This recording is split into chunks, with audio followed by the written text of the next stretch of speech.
Hello and welcome to the Sleep Chronicles. Today I'll be reading you the short story of Aladdin and the Magic Lamp. Please get yourself into a comfortable position. Close your eyes and let's begin the story.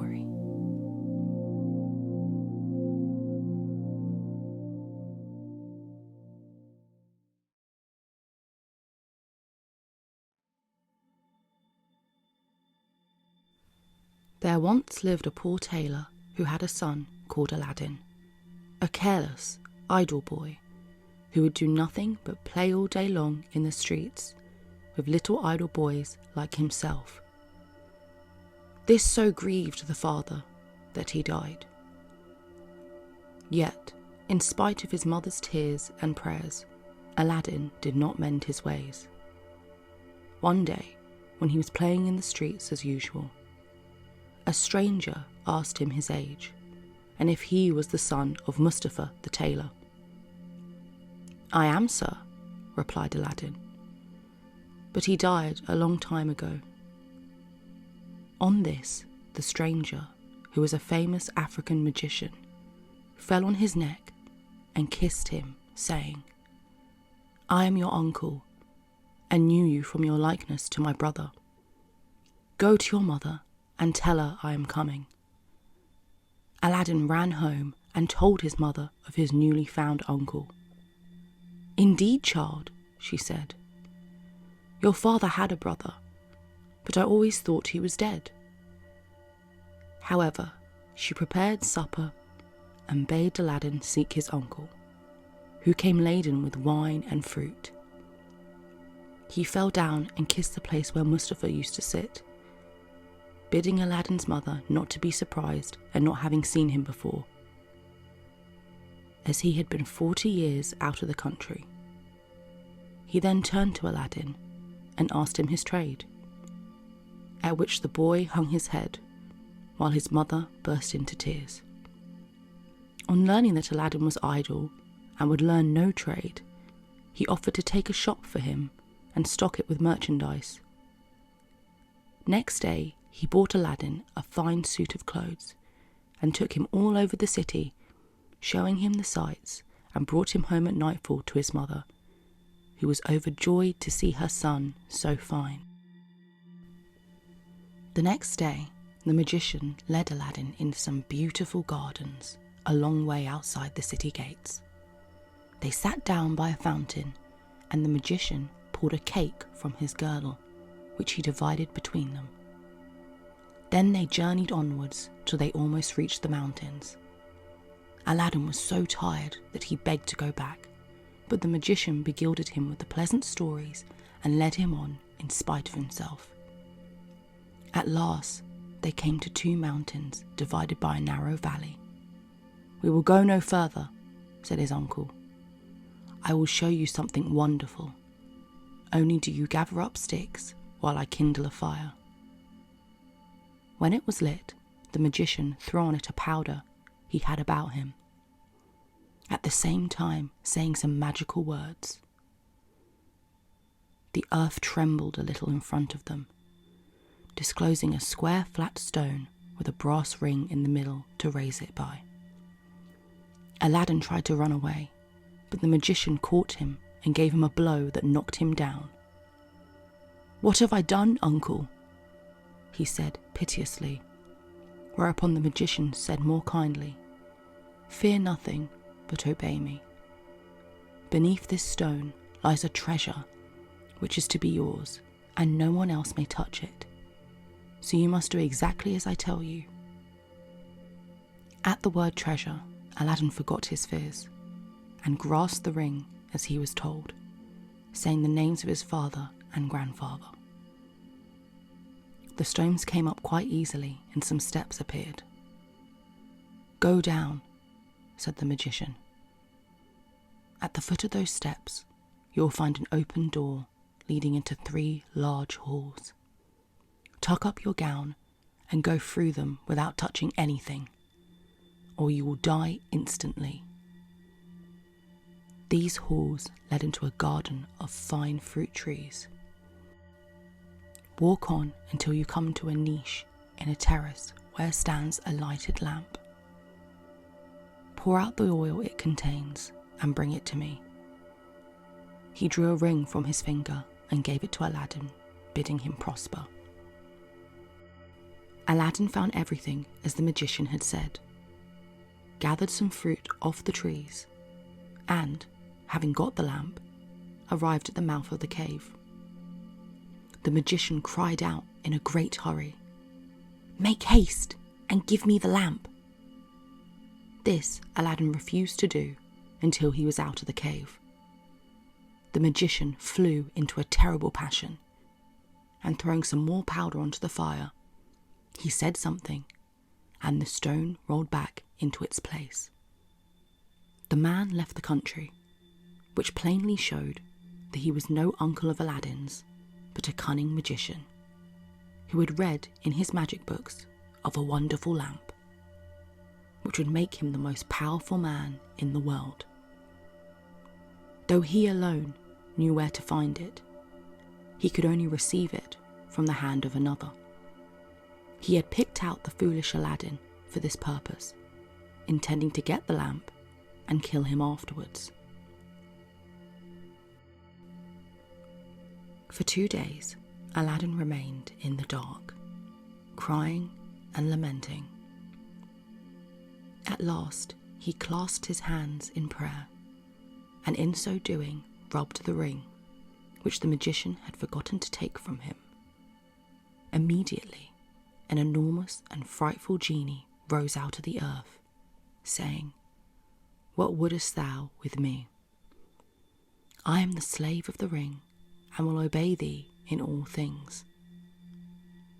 Aladdin fearlessly replied, "Deliver me from this place." Whereupon the earth opened, and he found himself outside. As soon as his eyes could bear the light, he went home, but fainted on the threshold. When he came to himself, he told his mother what had passed, and showed her the lamp and the fruits he had gathered in the garden, which were in reality precious stones. He then asked for some food. "Alas, child," she said, "I have nothing in the house, but I have spun a little cotton and will go sell it." Aladdin bade her keep her cotton, for he would sell the lamp instead. As it was very dirty, she began to rub it, that it might fetch a higher price. Instantly, a hideous genie appeared and asked what she would have. She fainted away, but Aladdin, snatching the lamp, said boldly, "Fetch me something to eat." The genie returned with a silver bowl, 12 silver plates containing rich meats, 2 silver cups, and 2 bottles of wine. Aladdin's mother, when she came to herself, said, "Whence comes this splendid feast?" "Ask not, but eat," replied Aladdin. So they sat at breakfast till it was dinner time, and Aladdin told his mother about the lamp. She begged him to sell it and have nothing to do with devils. "No," said Aladdin. "Since chance hath made us aware of its virtues, we will use it, and the ring likewise, which I shall always wear on my finger." When they had eaten all the genie had brought, Aladdin sold one of the silver plates, and so on until none were left. He then had recourse to the genie, who gave him another set of plates, and thus they lived many years. One day, Aladdin heard an order from the Sultan, proclaiming that everyone was to stay at home and close his shutters, while the princess, his daughter, went to and from the bath. Aladdin was seized by a desire to see her face, which was very difficult, as she always went veiled. He hid himself behind the door of the bath and peeped through a chink. The princess lifted her veil as she went in, and looked so beautiful that Aladdin fell in love with her at first sight. He went home so changed that his mother was frightened. He told her he loved the princess so deeply he could not live without her, and meant to ask her in marriage of her father. His mother, on hearing this, burst out laughing. But Aladdin at last prevailed upon her to go before the Sultan and carry his request. She fetched a napkin and laid in it the magic fruits from the enchanted garden, which sparkled and shone like the most beautiful jewels. She took these with her to please the Sultan and set out, trusting in the lamp. The Grand Vizier and the Lords of Council had just gone in as she entered the hall and placed herself in front of the Sultan. He, however, took no notice of her. She went every day for a week and stood in the same place. When the council broke up on the 6th day, the Sultan said to his vizier, "I see a certain woman in the audience chamber every day carrying something in a napkin. Call her next time, that I may find out what she wants." The next day, at a sign from the vizier, she went up to the foot of the throne and remained kneeling until the Sultan said to her, "Rise, good woman, and tell me what you want." She hesitated, so the Sultan sent away all but the vizier and bade her speak freely, promising to forgive her beforehand for anything she might say. She then told him of her son's violent love for the princess. "I prayed him to forget her," she said, "but in vain. He threatened to do some desperate deed if I refused to go and ask your majesty for the hand of the princess. Now I pray you to forgive not me alone, but my son Aladdin."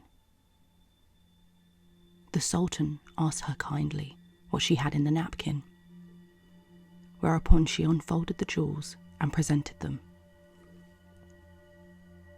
He was thunderstruck and turned to the vizier and said, "What sayest thou? Ought I not to bestow the princess on one who values her at such a price?" The vizier, who wanted her for his own son, begged the Sultan to withhold her for 3 months, in the course of which he hoped his son could contrive to make him a richer present. The Sultan granted this and told Aladdin's mother that though he consented to the marriage, she must not appear before him again for 3 months. Aladdin waited patiently for nearly 3 months, but after 2 had elapsed, his mother, going into the city to buy oil, found everyone rejoicing and asked what was going on. "Do you not know," was the answer, "that the son of the Grand Vizier is to marry the Sultan's daughter tonight?" Breathless, she ran and told Aladdin, who was overwhelmed at first, but presently bethought him of the lamp. He rubbed it and the genie appeared, saying, "What is thy will?" Aladdin replied, "The Sultan, as thou knowest, has broken his promise to me, and the vizier's son is to have the princess. My command is that tonight you bring hither the bride and bridegroom."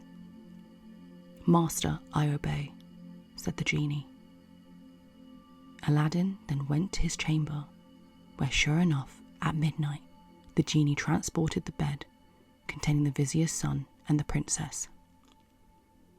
"Take this new married man," he said, "and put him outside in the cold, and return at daybreak." Whereupon the genie took the vizier's son out of the bed, leaving Aladdin with the princess. "Fear nothing," Aladdin said to her.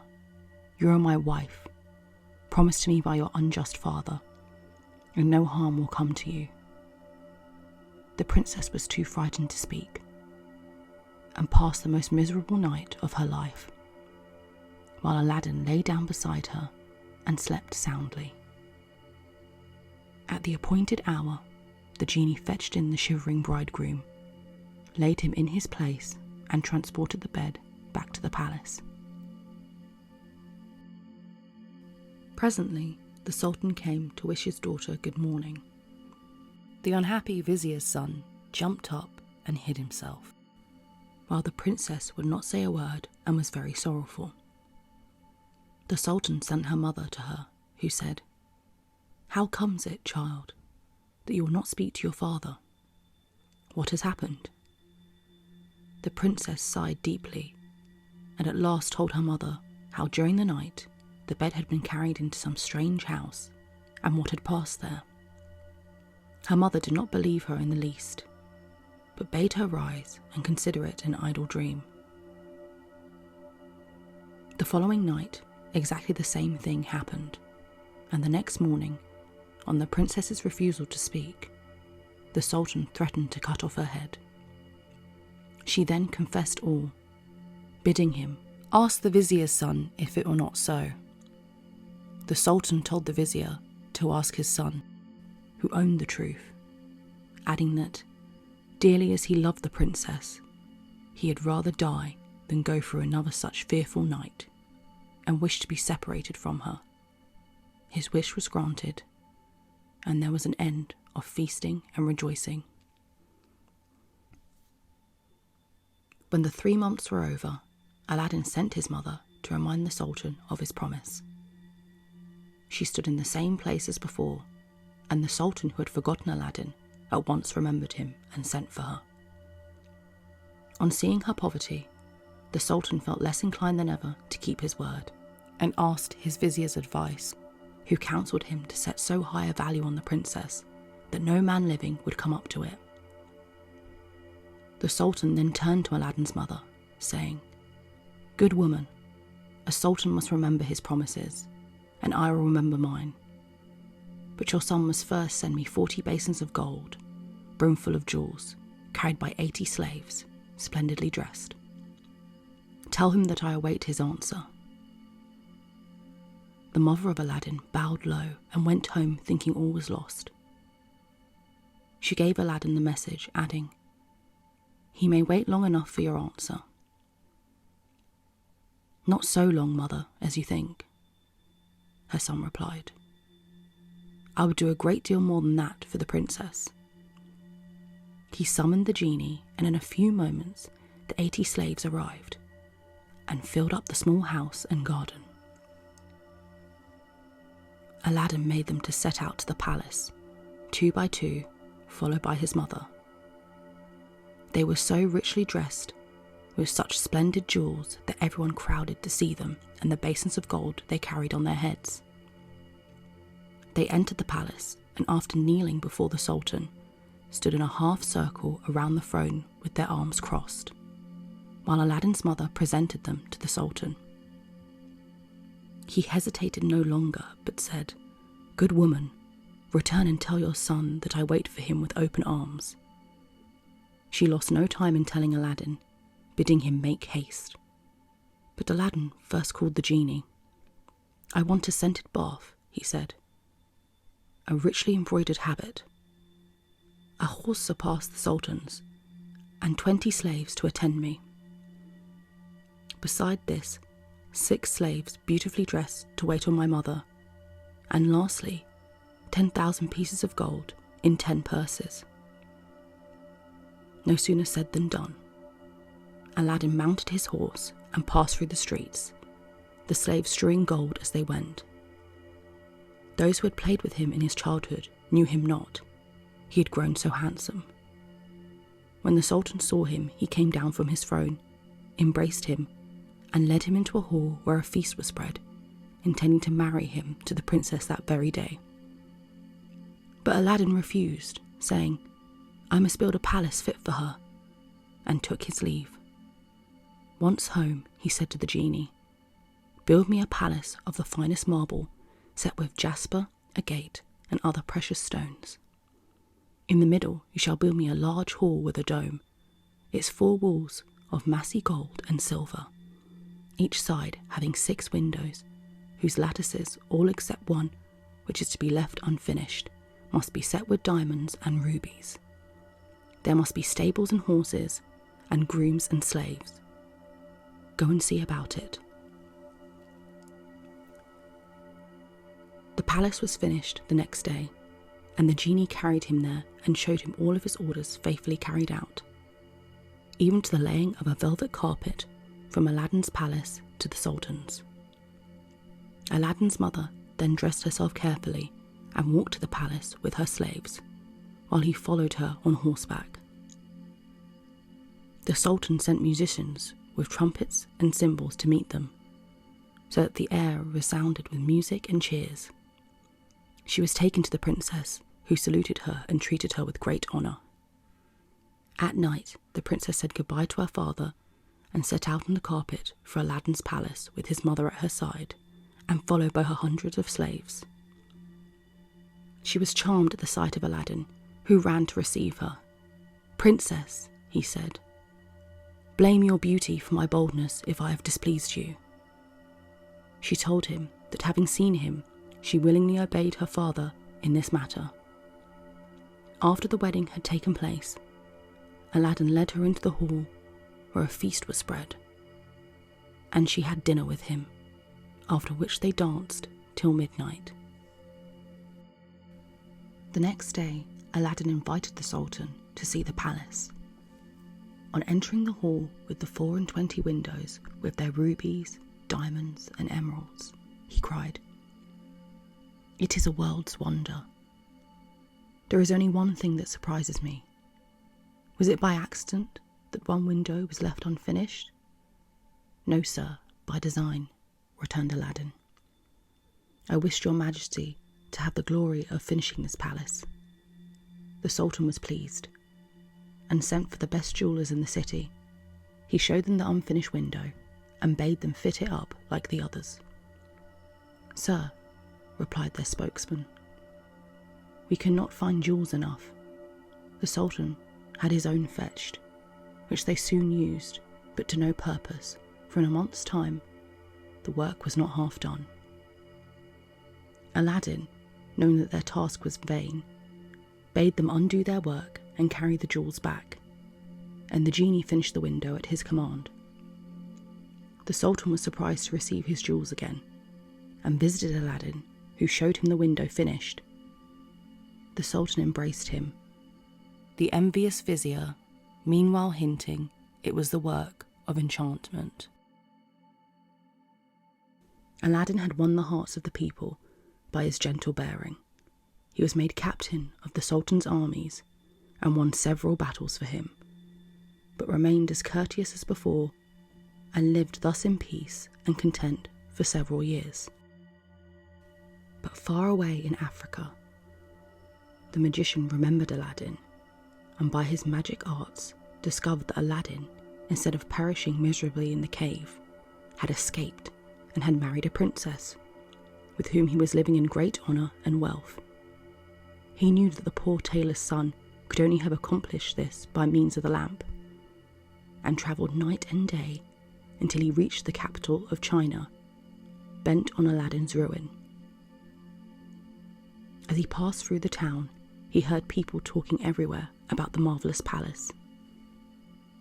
"Forgive my ignorance," he asked. "What is the palace you speak of?" "Have you not heard of the Prince Aladdin's palace?" was the reply. "The greatest wonder in the world." "I will direct you, if you have a mind to see it." The magician thanked him who spoke, and having seen the palace, knew that it had been raised by the genie of the lamp, and became half mad with rage. He determined to get hold of the lamp, and again plunge Aladdin into the deepest poverty. Unluckily, Aladdin had gone on a hunting for 8 days, which gave the magician plenty of time. He bought a dozen lamps, put them into a basket, and went to the palace, crying, "New lamps for old," followed by a cheering crowd.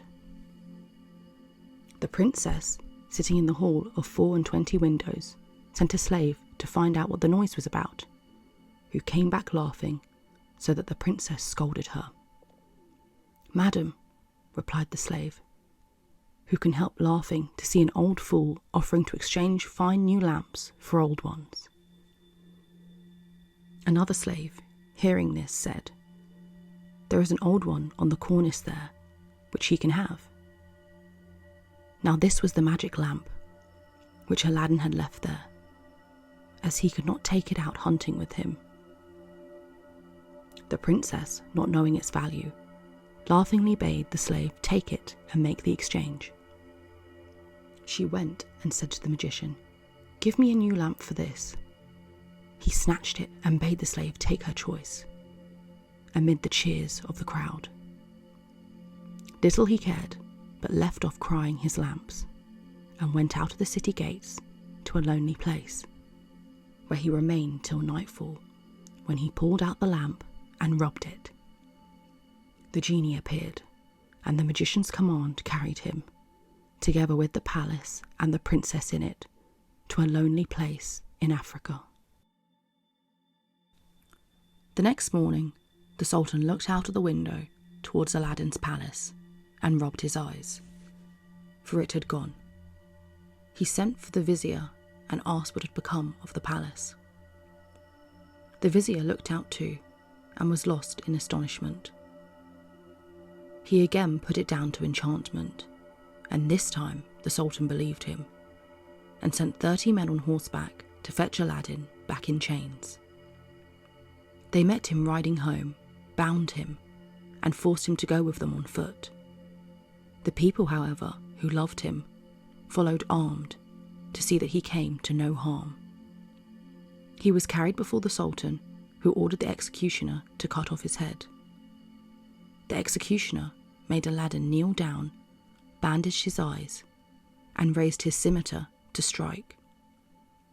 At that instant, the vizier, who saw that the crowd had forced their way into the courtyard and were scaling the walls to rescue Aladdin, called to the executioner to stay his hand.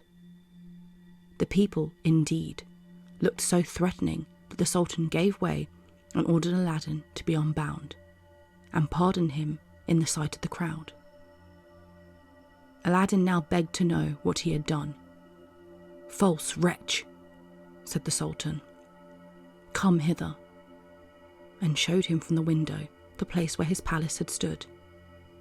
Aladdin was so amazed he could not say a word. "Where is your palace and my daughter?" demanded the Sultan. "For the first I am not so deeply concerned, but my daughter I must have, and you must find her or you lose your head." Aladdin begged for 40 days in which to find her, promising if he failed to return, to suffer death at the Sultan's pleasure. His prayer was granted, and he went forth sadly from the Sultan's presence. For 3 days he wandered about like a madman, asking everyone what had become of his palace, but they only laughed and pitied him. He came to the banks of the river and knelt down to say his prayers before throwing himself in. In doing so, he rubbed the ring he still wore. The genie he had seen in the cave appeared and asked his will.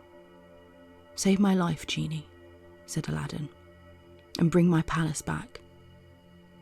"That is not in my power," said the genie. "I am only the slave of the ring. You must ask him of the lamp."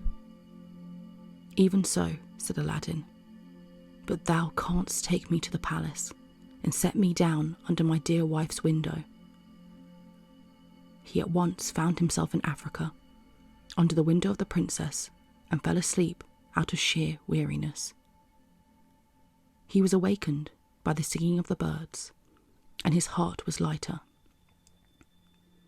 He saw plainly that all his misfortunes were owing to the loss of the lamp, and vainly wondered who had robbed him of it.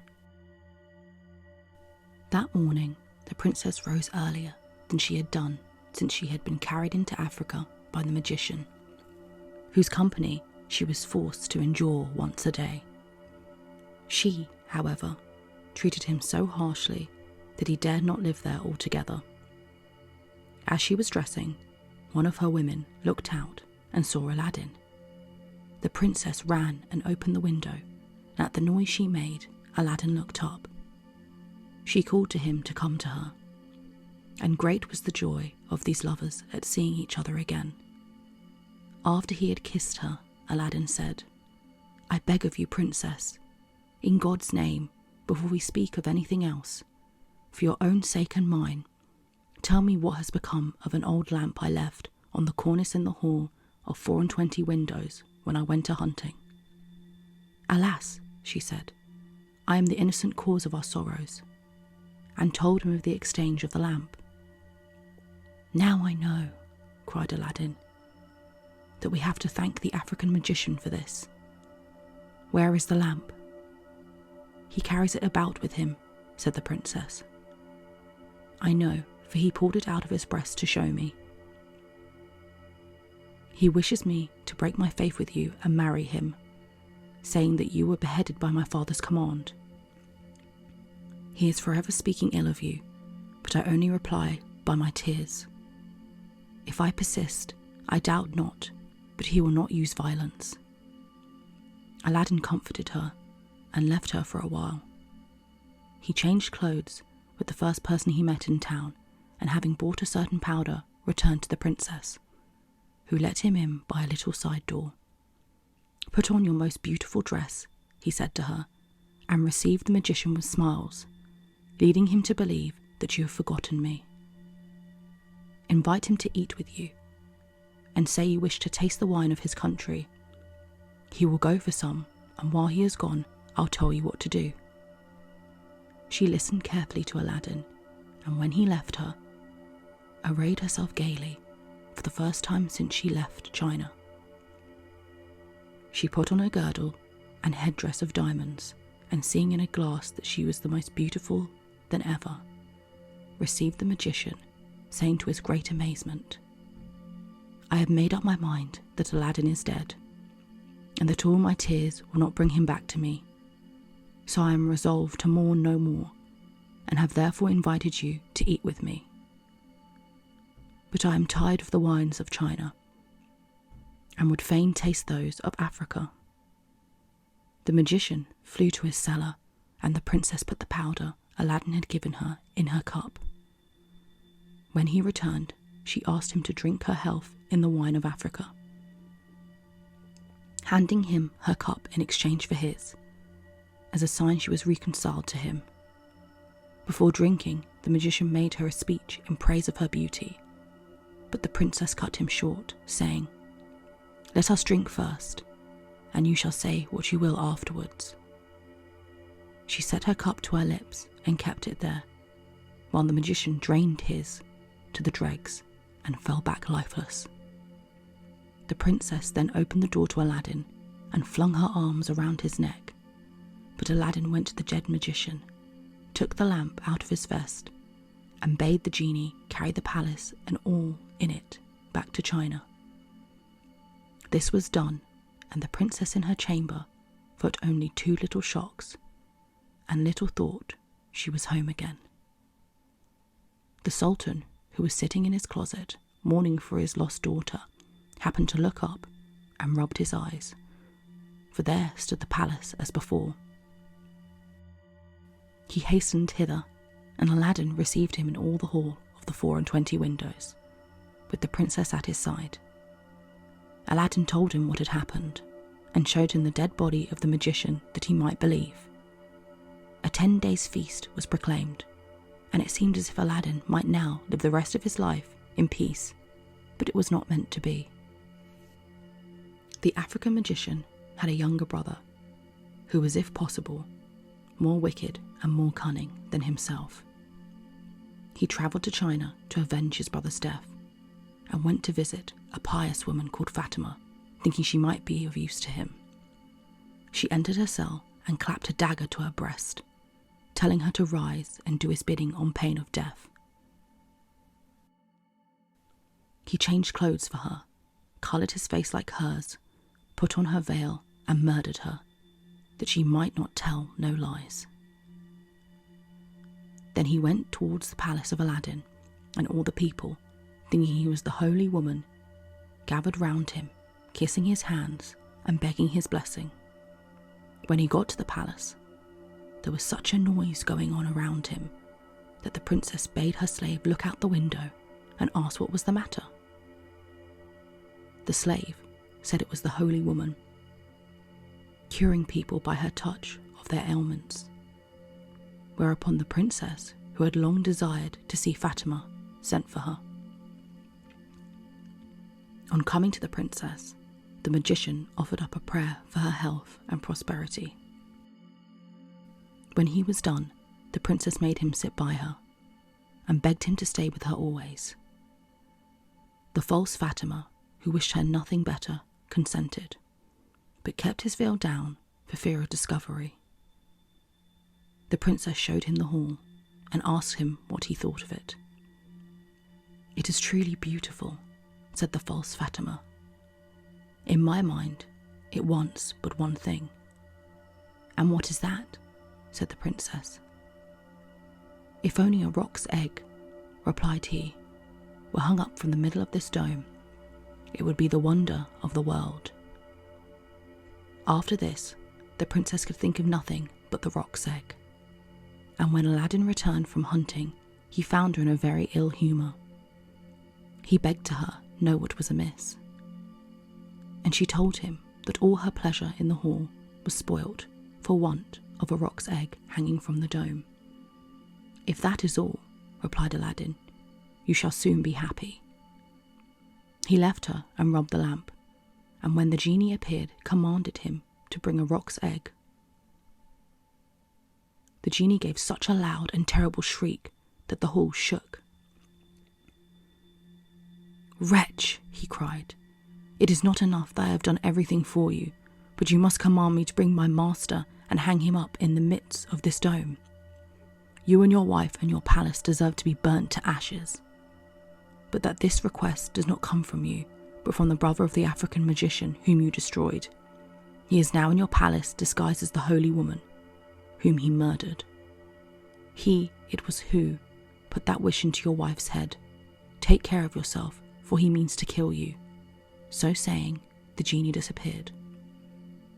Aladdin went back to the princess, saying his head ached, and requested that the holy Fatima should be fetched to lay her hands on him. But when the magician came near, Aladdin seized his dagger, piercing him in the heart. "What have you done?" cried the princess. "You have killed the holy woman." "Not so," replied Aladdin, "but a wicked magician," and told her of how she had been deceived. After this, Aladdin and his wife lived in peace. He succeeded the Sultan when he died, and reigned for many years, leaving behind him a long line of kings.